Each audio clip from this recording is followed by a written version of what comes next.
And we've been able to place those electronic pull tabs in markets where it's been legal, markets like Norway, the United Kingdom, Argentina. We currently have product in Idaho with the Idaho Lottery that's electronic pull tab, where we also couple our paper tickets along with the electronic games. And when I mean couple, we sell them side by side because it's important to us that we try to maintain the sale of the paper games and not cannibalize paper. But from a game code perspective, we have expertise in pull tabs and electronic pull tabs, and we wanted to find a partner that had the expertise in bingo, so we could put together a system that would have electronic pull tabs and linked bingo together on one point of sale, one system, so you don't have to have two different systems running different products. And our position has been, and I kind of just alluded to that, is that the paper game has to remain strong here in Minnesota. That's very important. A very sophisticated player base, more than I've seen in many markets. And that's going to be important to maintain that. And then also not cannibalizing, if you can, if you know what I'm getting at, with the electronic product. And we're able to cross-promote both paper and electronics together.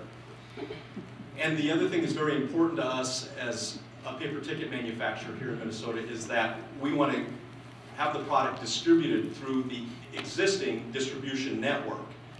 The people that you buy your tickets from now as charities, because they know you, they know what you need. We don't. We're just the manufacturer, we make the game. So we want to, that's very important to us, to go through those distributors that do business with us. So we wanted to team up with a partner that has a nice system, very good system that's robust, they've had experience with bingo, and that's what John Smolik, president of EGS, will talk about. And one of the things that we did, you'll see their handheld. If you haven't seen, you'll see it here on screen, but you should go down to the booth. It's a very durable, commercial grade handheld. That was one of the reasons we wanted to work with them, because you need something that can withstand bar environments. And I think they have the answer to that. So I'll turn it over to John, and he'll give you a little overview of linked bingo. Hello. Hi. Thanks for coming today. Just have to make sure it's working here. As Scott said, we're very excited about the Minnesota market to be here. Our company, EGS, we're new to Minnesota, but we're not new to bingo or linked bingo. We've done this before. So you're not here today for a sales pitch. We're going to show you the product and go through it all. But before we do that, I'd like to just show you a little bit about our company, just to give you a little credibility of what we've done and what, that we've been here before. The name of the company is Electronic Game Solution. We're better known as EGS.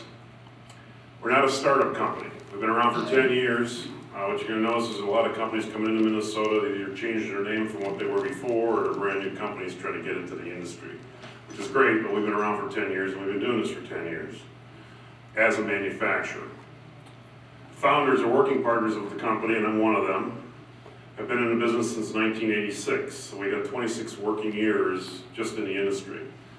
We've run charity bingo. We own bingo halls in Pennsylvania. We also own distributorships in Pennsylvania and Ohio, so we know what it's like being a distributor. From there, we worked our way up to master distributor, so we worked throughout the country for the company that we were repping the products for. And then in 2002, when we formed EGS, we became the manufacturer.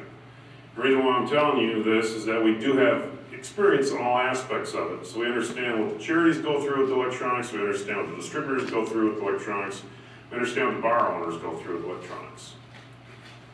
We have over 100 years experience just in the founding members of the company. If you take all the staff included, we've got over 300 years.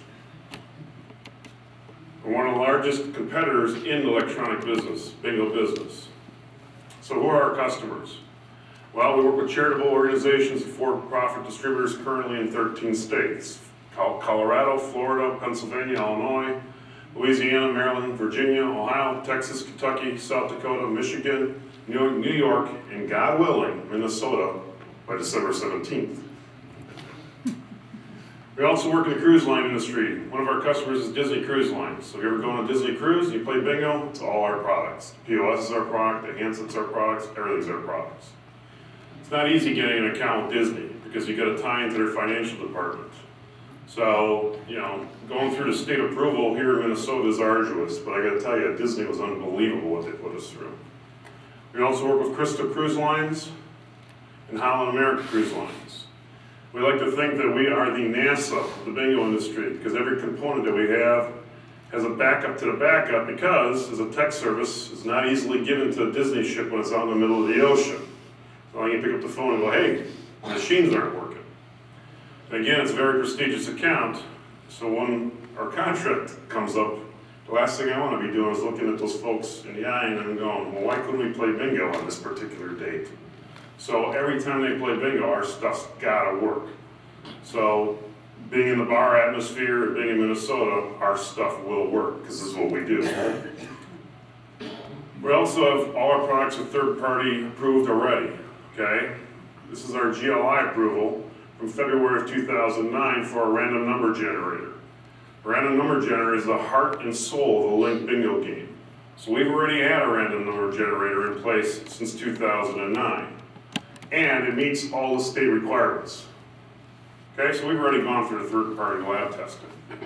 All we're doing right now is combining the software for the E-tabs with ours to meet Minnesota regs, and then we're going through the lab with that. But the heart and soul of the system's already been built, it's already been in place, and it's already been approved. So what makes up a Link bingo system? Well, I got the point of sale hardware and software. We're going to supply a touchscreen computer to your facility, along with a receipt printer and a cash drawer. The software behind the scenes is going to be password protected.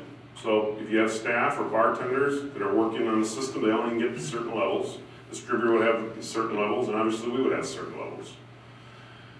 The system does a complete accounting of all transactions, and you can get nightly, weekly, monthly, and yearly reports. You can actually go in and pick up the dates. So I want to start here, I want to end here, and it'll give you the report like that. Okay? So what else is there? There's the handsets.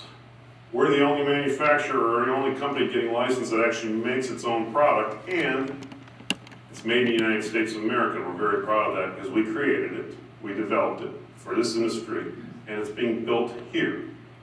Costs a couple bucks more, but we went out of our way to make it happen. As the president of the company, one of the founding members, I'm very proud of that.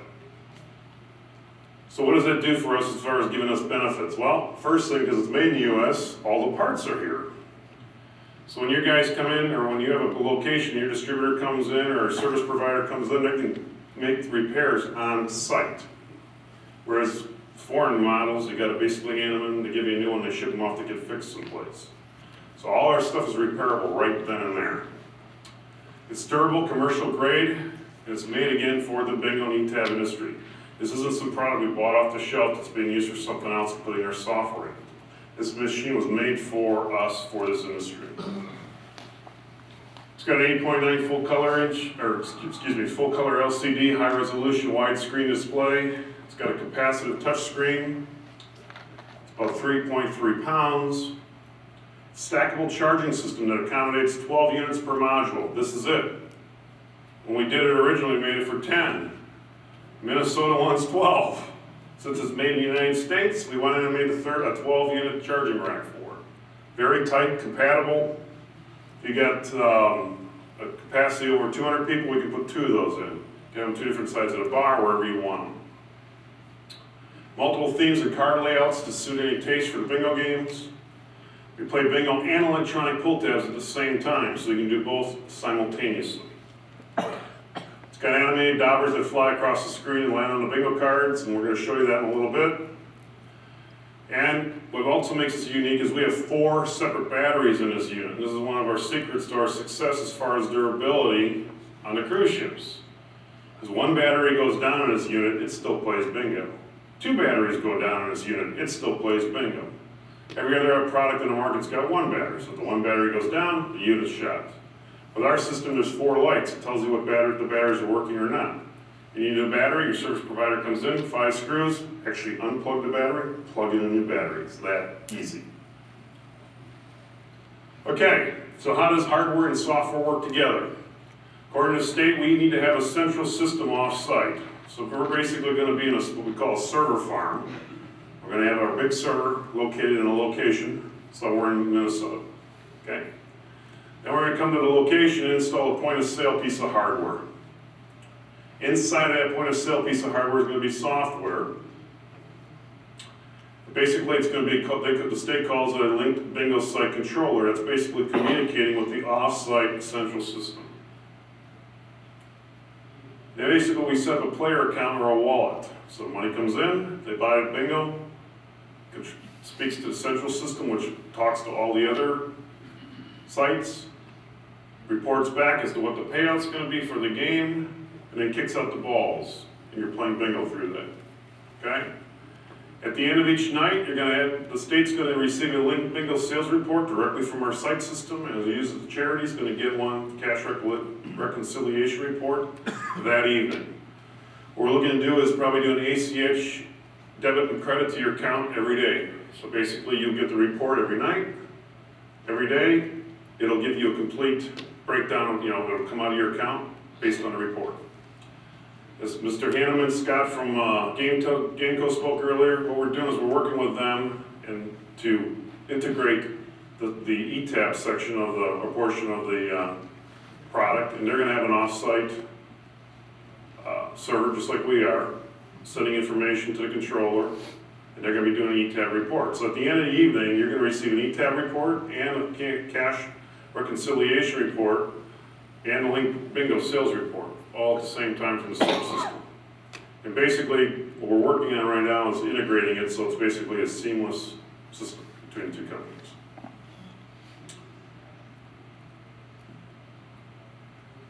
There we go. Okay, so let's play some linked bingo. Before we start, I want to explain a couple of things.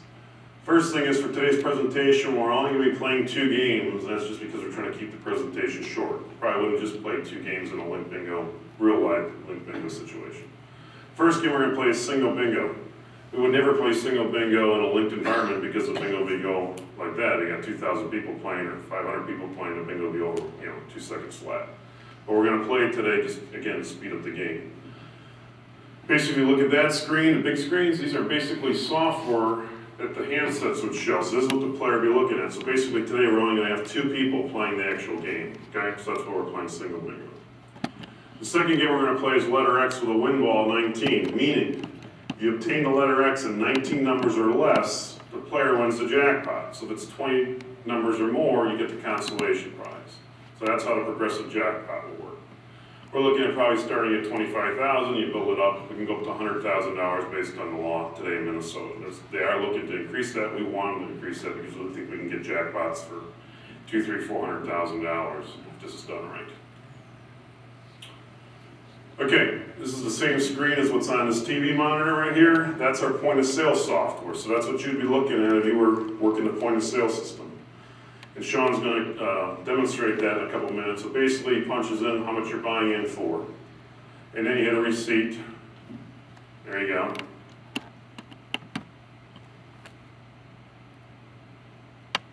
Process total.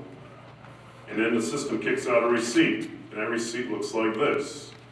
Basically, I have a barcode reader. Booty Chaser is the name of our game. Licenses, our company, your location, transaction number, how much they bought in for. In this case, the receipt is $50, and there's going to be an entry code. 50605 is this one, okay? So what you would do is, the customer comes in, they would hand you their driver's license, you'd scan the license, punch in how much they're buying in for, and it would kick out that receipt, and then you take that receipt, you punch it into, which is what he's doing over there. You see he's entering the PIN number on the receipt. He's doing this one over here, so every customer will get a different receipt with a different PIN number. You enter into the handset, now the handset's going to load. And it's going to go to the screen. This is what the player's going to look at for the screen. And if you look, it's going to tell you how much game 1's paying, 2, 3, 4, and progressive. Okay? Got your bingo board, got your bingo cards, it automatically shows you your best bingo cards and the pattern you're playing. Okay. Before we get into the purchase, the next screen that he's going to be showing you, he's going to bring it up, is what's actually going to be displayed in the bar on the TV screens, okay? So that everybody would be able to see this that's in the bar. Basically, on that screen, it's going to give the following information. The number of the game played, in this instance, will be pattern number 1, okay? Second thing is the name of the game being played and the pattern. So it'd be, as this example, he's got any line is actually what we're going to play, and it's showing any line on the bingo board. And it's going to tell you the payout win ball number, meaning jackpot, again, is paid in how many numbers or less, which is right, and that's going to happen on the second game because we don't have a win ball for the first game. And the number of balls called, so you're going to be able to see how many balls have been called. Bingo board showing all the balls that have been called, so you're going to know what's been called already. Number of booty chasers, that's basically how many people are playing the game at the same time throughout the state. So as he logs in, you're going to see there's going to be 2 booty chasers today. Okay, so if it's 500, it'd be 500. And then the ball, when the balls are called, it's going to look like an actual bingo ball popping up, like it would out of a ball board in a regular bingo hall.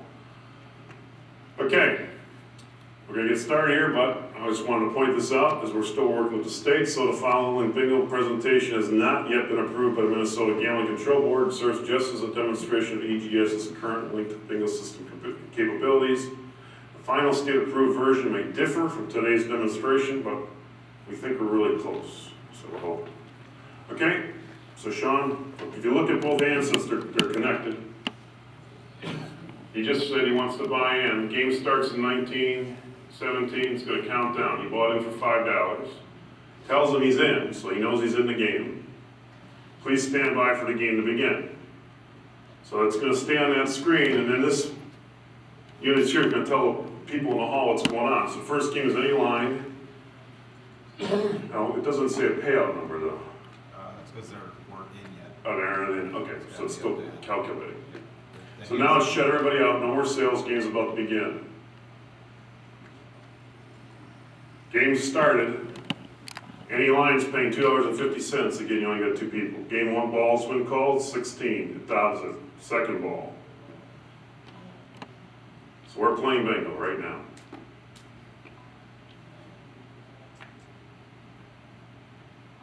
If you look at this is what the players are seeing. So you can pick different dauber styles. You can view 12 cards, 8 cards, 1 card.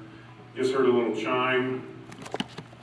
Right. The red numbers are what you're waiting on. So, you know, if you're rooting, you go 10, 11, 10, 11. So there's 36 though that are being... Right now in this example, we're playing 36 cards on the handsets. At this point, if anybody's got any questions as we're going through it, feel free to ask. See how the cards just flipped? It always brings up your best cards automatically. The only thing we're not showing you is that in Minnesota, you actually got to enter the ball, or at least acknowledge a ball. So you have to touch the screen every time the ball's called. Or 3 balls called, and you hit the screen and it'll do all 3 balls. But for today's demonstration, we're just doing it automatically. Now this is a single bingo, that's why we picked it, because it's taking a little time, but you get a feel for it.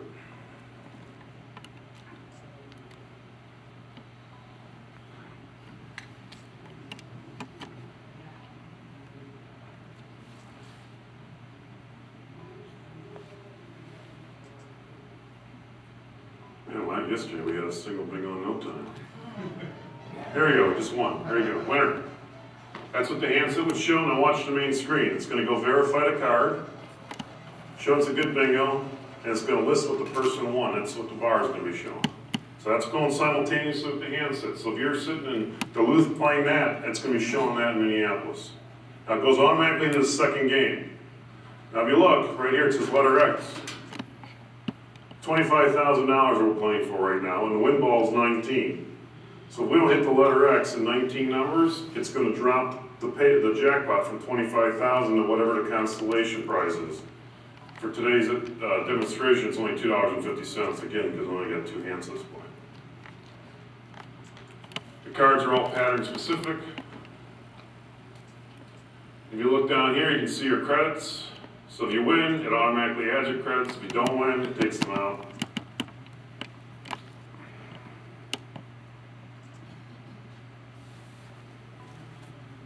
You have 2 bingos on your card and somebody else has 1 bingo on one of their cards? You would split the jackpots if that happened. 2/3 and 1/3? Correct. It's my understanding how it would work.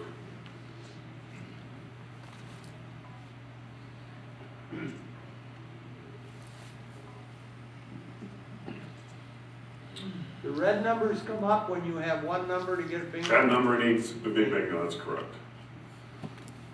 We're at 19 numbers, now watch, as soon as we go to 20 numbers, it's gonna drop the payout to $2.50. You didn't win a progressive. So what our intention is, let's say we start at $25,000. My company has to guarantee that $25,000 and not the charity, okay? So what we would do is we would build up the progressive over time. So what we're thinking is, let's say we get to $50,000 or $75,000, that's the jackpot. Then we would start doing, instead of 19 numbers, maybe we make it 20 numbers, 21 numbers, 22 numbers. So you'll generate excitement, draw more people into the bar, sell more bingo cards. Anything over $5.99, our company has to pay out. What we're looking to do with the winners is they would have to fill out a form. They'd be able to pick between an ACH or a check. There'd probably be a fee if they decide to get a check because it costs us more money. Send it, basically based on that form, we would send them their money within 72 hours based on state's requirements. Now, we're waiting on a couple numbers here. 23, 58, 46.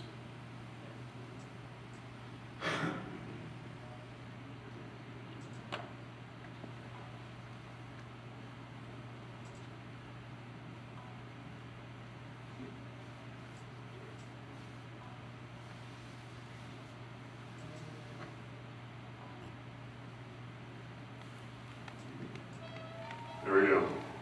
Got a winner. Again, the system automatically acknowledges the winner.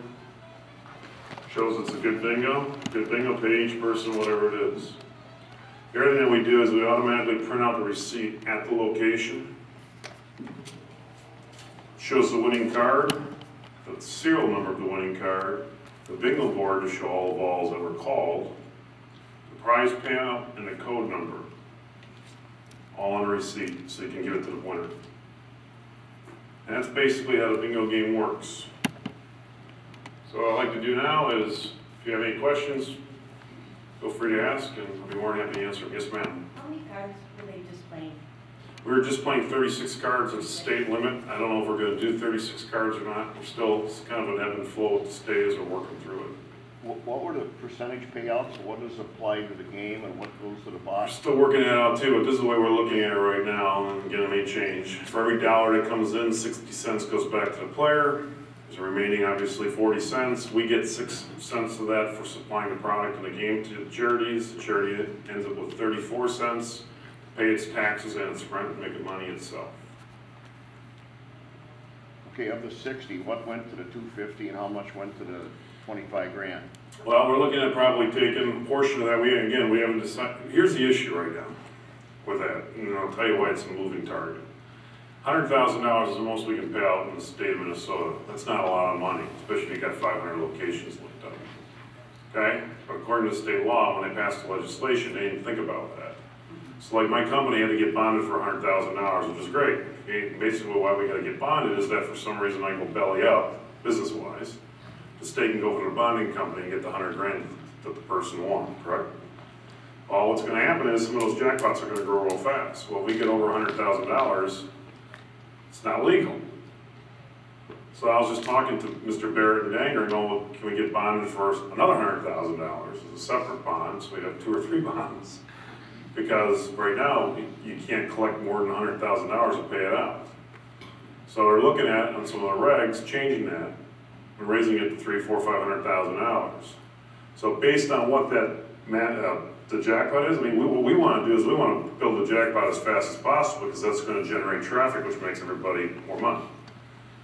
But if we are capped at $100,000, well then we can't grow it as fast. So if you ask what percentage, it's going to be based on what we can pay out for the progressive jackpots, basically the answer. So it's a moving target at this point. And part of that 60% is going to be, for each game, let's say, the first game, we take 30% of, or 50% of the money coming in, say 10% to build a progressive jackpot. That would be the game for the first and the second and the third game, what have you, until you hit the progressive game, and then you'd be playing for the bigger money. Does that answer your question, or am I? Yeah.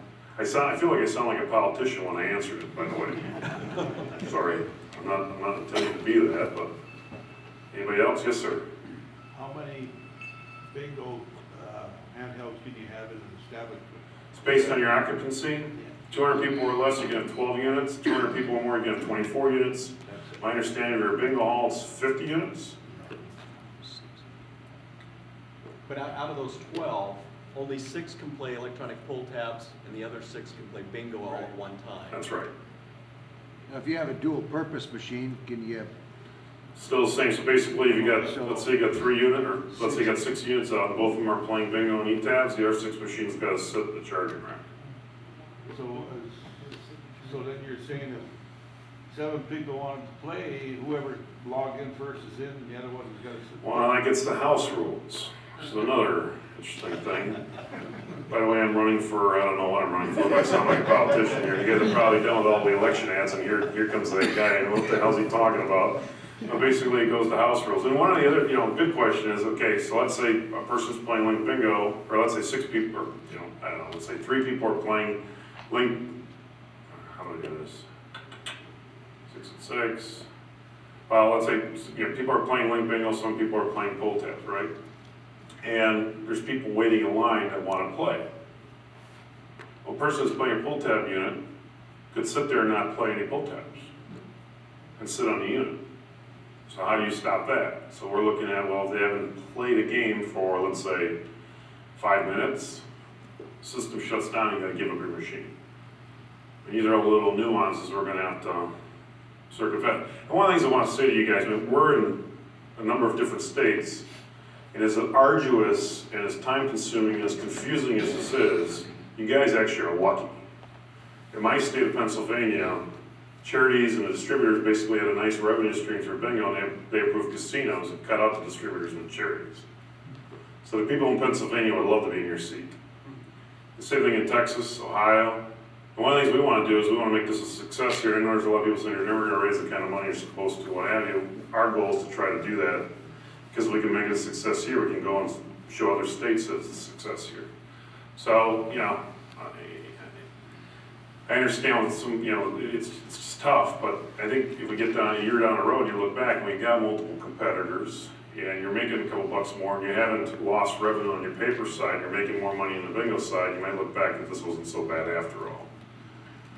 Not that I haven't been frustrated with how long it takes to get a license, it's frustrating, but at the end of the day, it's frustrating because it's taking time. Any other questions? Yes, sir?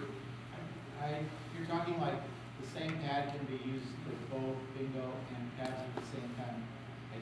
That's not my understanding of the regs. We asked them, we showed them, and we can do that. You can play, one unit can do both at the same time.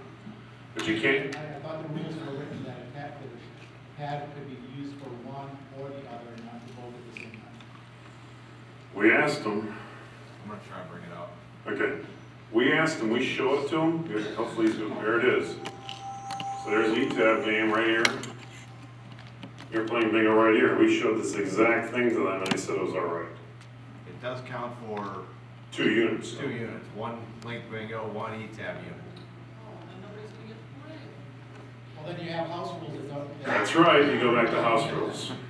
So we're gonna be learning with you. If we're lucky enough to have you as our customer, you're gonna come and go, and I'm like, you know what, you're right, because we didn't think about it until you jump in. Do the credits transfer between the 2? Yeah, all the credits would still show up. Get rid of the screen, I guess, but yeah, all the credits would be at the bottom. Whether it's pull tabs or bingo, it doesn't make a difference. Yes, sir. You said you would decide when the numbers go up, but will you also decide how many games they have to play before they can hit the rest? We're playing with a couple different ideas for games. We can set up where you can buy in for each game.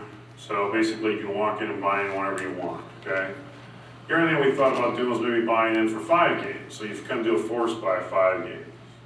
So they're there, and then 1 out of the 5 games, or 1 out of 5 games, or 2 out of 5 games may have the progressive, and the other ones are just small amount. But the way we're looking at it is, let's say, I'm not saying we're doing this, okay? This is one of our ideas. But basically, you buy in for 5 games, and let's say it costs you $5. So it's $1 a game. So in this example, and kind of answer the political answer I gave you before, but let's say you got 500 people playing. So for that one game, there's $500 being collected, right? So maybe what we do is make a $250 prize. There's no progressive in that. So for that $1, you've got a shot at $250. It's a pretty good payback. So let's say we do that for the 2nd game, and let's say the 3rd game, we're gonna do that, but you also got a shot at 25 grand. So you paid $1 for the 3rd game, you got a shot at 25 grand, you gotta hit the letter X in 19 numbers or less. you don't get it, but you still get the $250 if you win. Fourth game, again, we back to the $250, and maybe the fifth game we have a $50,000 or $75,000 jackpot. Same thing happens. It's going to cost you $1, but you got a shot at whatever that big number is for a jackpot, or you end up with a smaller consolation prize. That's how we're looking at doing it. Yes, sir. What are the hours then that you can run your? Our understanding is 8 o'clock in the morning till 2 o'clock at night. For bars, it's normal business hours. You can run it whenever you're open. For a bingo facility, that's 8 a.m. to 2 a.m. Yes, ma'am.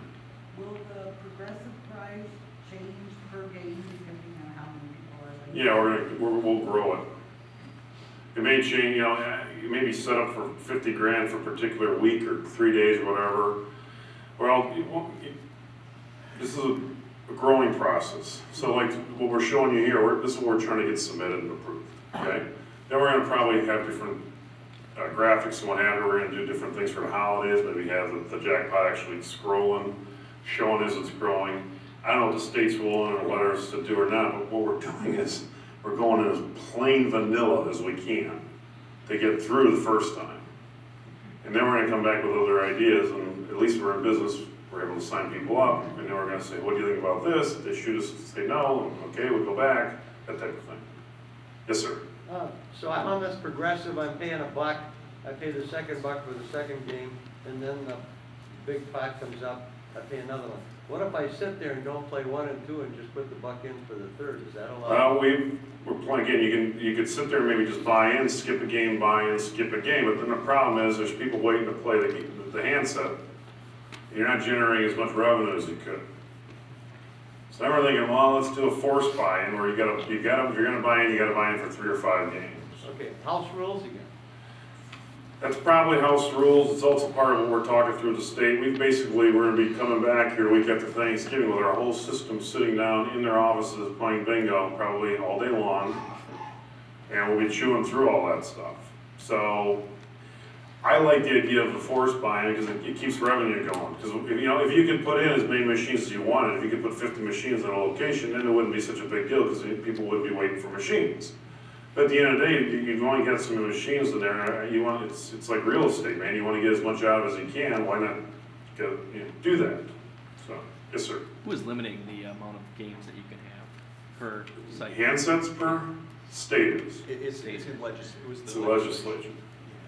6 of each for bingo and pull tabs. If your crowd's under, or your occupancy is under 200 people, over 200 people, it's 12 for each.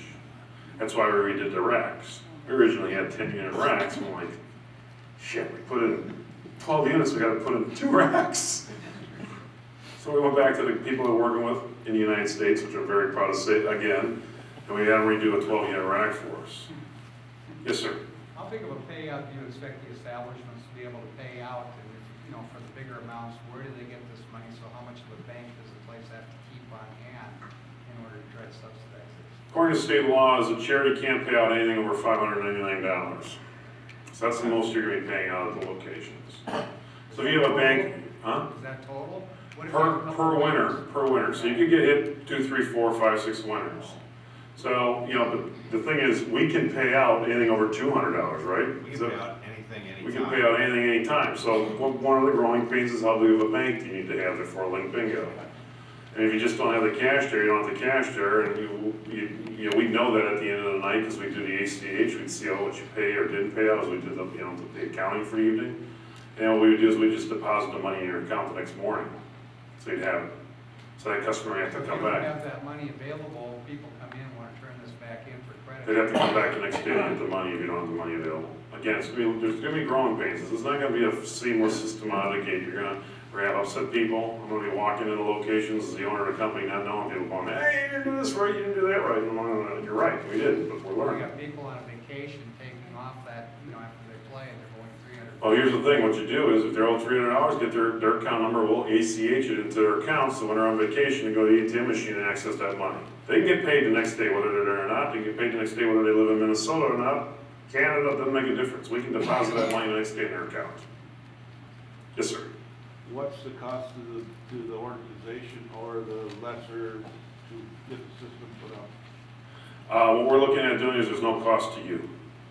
We believe there's enough revenue we can make in the Link Bingo side that our company is willing to take their financial risk on the hardware. No, but I mean, the bar and that, what does he? There's no cost to the bar. The only cost, No router or anything? No. like that? Oh, the router, yes, I'm Yeah, sorry. $40 You need to have internet there. yeah. Yeah. You need to have a wireless router there. That's your expense. That's their, okay, that's. Yes, sir. Is that the same connection that's required to link to the state, or is it, you got? It's the same, isn't it? It's one. It's just one. It's one. Just one, broadband brought into the bar, under statute, the bar is responsible to pay for that broadband. And then that's all that it communicates through, and that'll go back to, for Link Bingo, to their system, and then back to Gameco system for electronic poll tabs, for polling, and then distributing the tickets through a server that your distributor will have, that will then go on down to your point of sale device. But one connection will suffice for all Just electronic one. games. Just one. Any idea what that's gonna cost? Well, I've seen numbers printed in newspaper stories, but yeah, no, I don't know. from what I understand is that it's your basic cost of internet service. And what we do in Idaho, that's where we have electronic pull tabs now, is that if it's like I don't know who your internet service provider is, but it'll be that installation cost for the bar and then the monthly fee. And usually the monthly fee is about $50 a month. So, and then the router itself, I don't know, that's your side on that, and, Well, a lot of bars already have got I was just gonna say that they already have Wi-Fi in Wi-Fi. them, but now typically they're open, you know, they've got an open Wi-Fi system for their customers.